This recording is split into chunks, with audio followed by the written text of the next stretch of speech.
الدین الخالص۔ سب سے پہلے میں محمد مفیظ کو بلانا چاہوں گا تاکہ چند منٹ آئے اور اپنے تقریر سامعین کو سماعت فرمائیں۔ السلام علیکم ورحمۃ اللہ وبرکاتہ۔ ان الحمد للہ نحمده ونستعینه ونستغفره ونعوذ باللہ من شرور انفسنا ومن سیئات اعمالنا من يهده الله فلا مضل له ومن يضلل فلا هادي له وأشهد أن لا إله إلا الله وحده لا شريك له وأشهد أن محمدا عبده ورسوله يا أيها الذين آمنوا اتقوا الله حق تقاته ولا تموتن إلا وأنتم مسلمون يا أيها الناس اتقوا ربكم الذي خلقكم من نفس واحدة وخلق منها زوجها وبث منهما رجالا كثيرا ونساء واتقوا الله الذي تساءلون به والأرحام إن الله كان عليكم رقيبا يا أيها الذين آمنوا اتقوا الله وقولوا قولا سديدا يصلح لكم أعمالكم ويغفر لكم ذنوبكم ومن يطع الله ورسوله فقد فاز فوزا عظيما أما بعد فإن خير الحديث كتاب الله وخير الهدي هدي محمد صلى الله عليه وسلم وشر الأمور محدثاتها وكل محدثة بدعة وكل بدعة ضلالة وكل ضلالة في النار فاعوذ بالله من الشيطان الرجيم بسم الله الرحمن الرحيم يا أيها الذين آمنوا قوا أنفسكم وأهليكم نارا وقودها الناس والحجارة۔ حاضرین مجلس، دینی و ملی بھائیوں، علماء کرام اور اسلامی ماں اور بہنوں، اللہ رب العالمین نے ہم مسلمانوں کو بہت سے فرائض سونپ کر انہیں ادا کرنے کا حکم دیا۔ انہی میں سے ایک اہم فریضہ اولاد کی تربیت ہے، کیونکہ تربیت سے انسان اعلیٰ سے اعلیٰ مقام حاصل کرتا ہے، اور جب بچوں کی تربیت ابتدائی میں کر دی جاتی ہے تو اس کا اثر ہمیشہ باقی رہتا ہے، اور کوتاہی کی صورت میں سنگین نتائج سامنے آتے ہیں۔ اسی لیے مذہب اسلام نے ماں باپ کو مربی کی حیثیت سے اپنے بچوں کی تربیت کے ذمہ دار بنایا، جیسے کہ اللہ تعالیٰ قول ہے یا ایھا الذین آمنوا قوا انفسکم واہلیکم نارا، اے ایمان والو تم اپنے آپ کو اور اپنے اہل و عیال کو جہنم کی آگ سے بچاؤ، وقودھا الناس والحجارہ، اس آگ سے جس کا ایندھن انسان اور پتھر ہے۔ آج جب کسی بچے کو کسی قسم کی تکلیف پہنچتی ہے تو ماں باپ پریشان ہو جاتے، بے حال ہو جاتے ہیں کہ میرے بچے کو کیا ہو گیا۔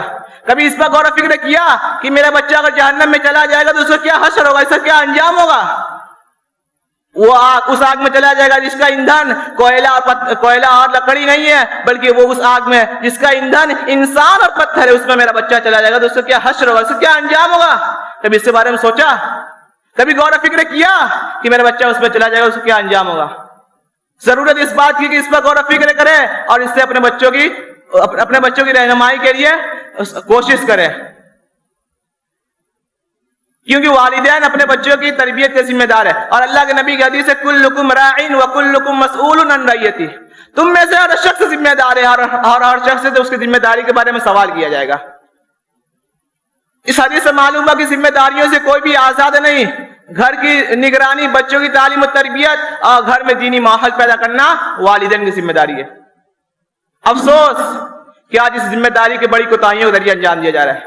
اگر اس ذمہ داریوں کو کوتاہی کے ذریعے انجام نہ دیا جاتا تو شاید آج جو ہماری بہنیں مرتد ہو رہی ہے وہ مرتد نہ ہوتی۔ آج جو ہمارے نوجوان غیر محرم لڑکیوں کو آئی لو یو بول رہے ہیں وہ شاید نہ بولتے ہیں۔ آج وہ اپنے والدہ اور اپنے والد کو بولتے ہیں اور ان کے کاموں میں ہاتھ بٹاتے ہیں۔ آج ہمارا ماحول بہت بگڑ گیا۔ آج چھوٹے چھوٹے بچے بگڑ گئے اسی تربیت کی وجہ سے۔ آج تربیت میں کوتاہی کی وجہ سے ہمارے چھوٹے چھوٹے بچے گالی دے رہے ہیں، ان میں دین سے دور ہے، آج نماز سے دور ہے، روزہ سے دور ہے، آج انہیں ان سب محفلوں میں بیٹھنا اچھا نہیں لگتا۔ اس کی ایک ہی وجہ ہے کہ والدین صحیح تربیت نہیں کرتے. بچوں کو شروع سے نماز، روزہ اور قرآن کی تعلیم دی جائے، اور بتایا جائے کہ نماز سب سے اہم فریضہ ہے. جیسا کہ اللہ کے نبی صلی اللہ علیہ وسلم نے بچوں کو نماز کی عادت ڈالنے کا حکم دیا اور نماز نہ پڑھنے پر مارنے کا حکم دیا. اللہ کے نبی کی حدیث ہے مروا اولادکم بالصلاۃ وهم ابناء سبع سنین واضربوهم علیہ وهم ابناء 10 سنین. جب بچے 7 سال کے ہو جائے تو انہیں نماز کا حکم دو، اور جب 10 سال کے ہو جائے نماز نہ پڑھے تو انہیں مار کر نماز پڑھاؤ. افسوس آج کے بچے نماز نہیں پڑھ رہے ہیں، پلس میں گالی دے رہے ہیں اور فحش کام انجام دے رہے ہیں. لیکن والدین اس سے خوش ہے. کیوں خوش ہے؟ کیونکہ میرا بچہ گھر میں کما کر لا رہا ہے، میرا بچہ گھر میں کما کر لا رہا ہے، جس سے ہماری روزی روٹی چل رہی ہے، جس سے ہم بھر پیٹ کھانا کھا رہے ہیں. میرے بھائیوں، اگر ایسے والدین پر لعنت ہونی چاہیے جو اپنے چند روپیوں کے لیے اپنے بچوں کی تربیت، اپنے بچوں کی فیوچر، اپنے بچوں کی آخرت کو برباد کر رہے ہیں. شرم آنی چاہیے ایسے والدین پر. چند پیسوں کے لیے کتنا کما لے گا تمہارا بچہ؟ ہفتہ میں کتنا کما لے گا؟ مہینہ میں کتنا کما لے گا؟ کوئی سرکاری نوکری تو ہے نہیں کہ 3 وقت کا کھانا کھلا دے گا بس ہو جائے گا. لیکن اگر اپنے بچوں کی صحیح تربیت کریں گے تو بڑھاپے میں وہ اولاد کام آئے گا، بڑھاپے میں وہ کی خدمت کرے گا اور اللہ کے رسول اللہ کے قول پر عمل کرے گا. اللہ کا قول ہے وَقَضَىٰ رَبُّكَ أَلَّا تَعْبُدُوا إِلَّا إِيَّاهُ وَبِالْوَالِدَيْنِ إِحْسَانًا. اے لوگو سن لو، تمہارے رب نے فیصلہ کر دیا کہ صرف اسی کی عبادت کرو اور ماں باپ کے ساتھ حسن سلوک کرو. یہ اس پر عمل کرے گا. اور اللہ تعالیٰ نے مزید فرمایا إِمَّا يَبْلُغَنَّ عِندَكَ الْكِبَرَ أَحَدُهُمَا أَوْ كِلَاهُمَا فَلَا تَقُل لَّهُمَا أُفٍّ وَلَا تَنْهَرْهُمَا وَقُل لَّهُمَا قَوْلًا كَرِيمًا. کہ اگر تمہاری زندگی میں تمہارے والدین میں سے ایک یا دونوں بڑھاپے کو پہنچ جائے تو انہیں اف تک نہ کہو، ان کے ساتھ نرمی کے ساتھ گفتگو کرو. یہ اس پر عمل کرے گا. اگر یہی والدین اپنے بچوں کی تربیت صحیح سے نہ کریں تو ان کے لیے فتنہ اور وبال بن جائے گا.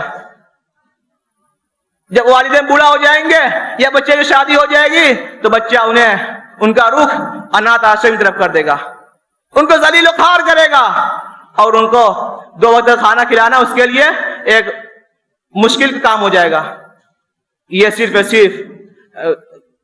اور صرف تربیت میں کوتاہی کی وجہ سے ہوتی ہے. آخر میں دعا کہ اللہ تعالیٰ ہم سب مسلمانوں کو اپنے والدین کے ساتھ ہم سب اولاد کو اپنے والدین کے ساتھ اور والدین کو اولاد کے ساتھ حسن سلوک کرنے کی توفیق عطا فرمائے. وآخر دعوانا الحمد للہ رب العالمین والسلام علیکم ورحمۃ اللہ وبرکاتہ.